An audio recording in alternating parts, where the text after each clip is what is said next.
This is my quilt rack I made a while ago for my wife, and I just put it together, and it's like, well, I like it, so I stuck with it. Then my wife got a king size quilt, and she needed one a little bigger. So what I'm going to try and do now is bump this one up, and this is what I'm going to do it. These next pieces, actually the trickiest part of the whole thing. The rest of it is just routing the outside edges. Cut in here Roman Ogee, and it just gives a little class on it. But the rest of it's all just rounded over. But right here in the center, I have, that is 1.5 inches on center. The hole is 1.5 inches from the back on center. And her current quilt lays quite nice there. But her new quilt is thicker. So we're gonna move this out a little bit further. So this currently is designed to set back from this. I'm gonna move this out just a little bit so I can move this over maybe 1/4 inch. Well, 1/4 inch on center allows me an extra 1/2 inch distance, because you're going to be on center, so it's going to be out far enough that I can get that extra little bit of hang behind it. I got my table saw put against the wall now, so I got the center open back up. And this is my chop saw. This is a Makita. It's a 12-inch, so the fact it actually works on this Bora system is amazing, because this is a big chop saw. And that is what it takes to flip it around. Now, before that, you got a nice little tabletop to work off of.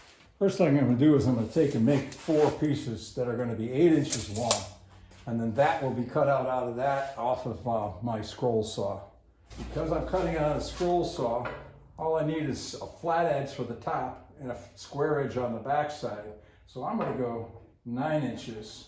I'm going to square this edge up just so I know that I have all square edges on everything.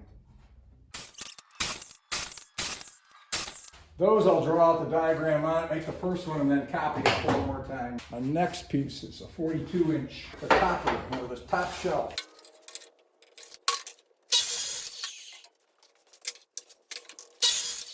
Now I did this deliberately. I flipped it. This side here is smooth. This has got snipe from when I went through the planer, so it's got little ridges on here. So this will get cut off. Now these are the rails that will hold the blanket quilt. And these are the same length as the top. I'm going with 42 inches all the way across.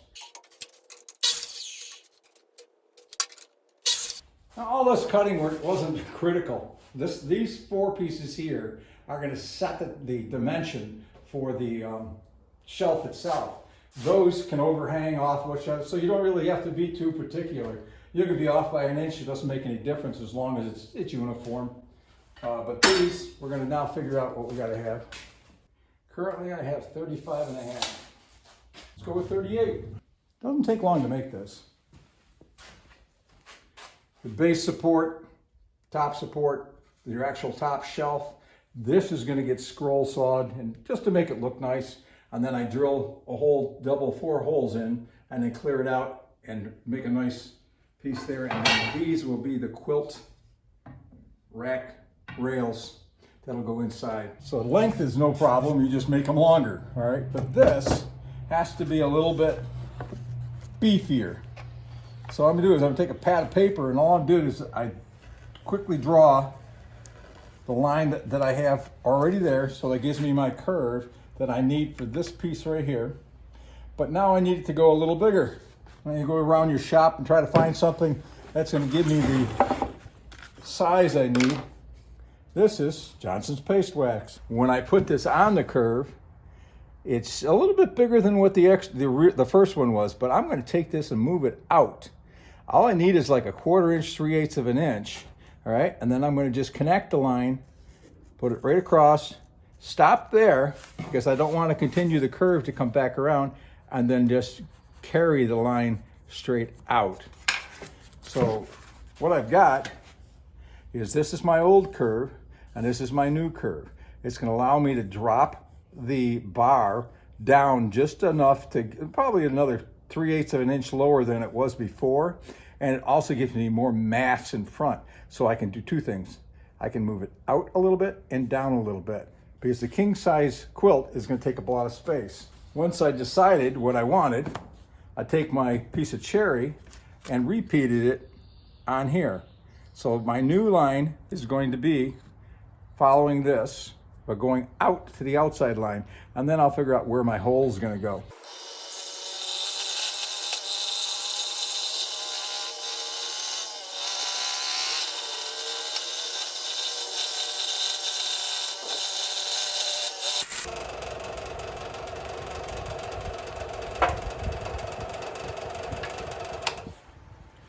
Now I have my pattern, I'll make the other 3. That's a handy dandy drill press, and I've got 5/8 holes drilled through there.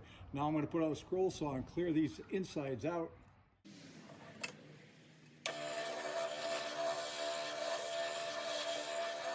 Most important is that this fits in here, and it does not yet.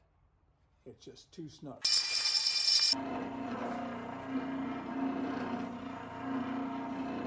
I did a quarter round, just a quarter, it's just called a 1/4 inch round over.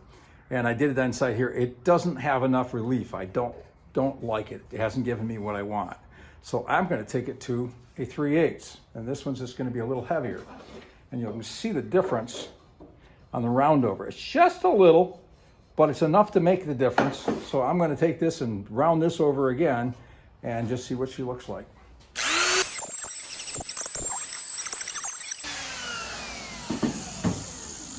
That's what I'm looking for. Got to sand that up a little bit.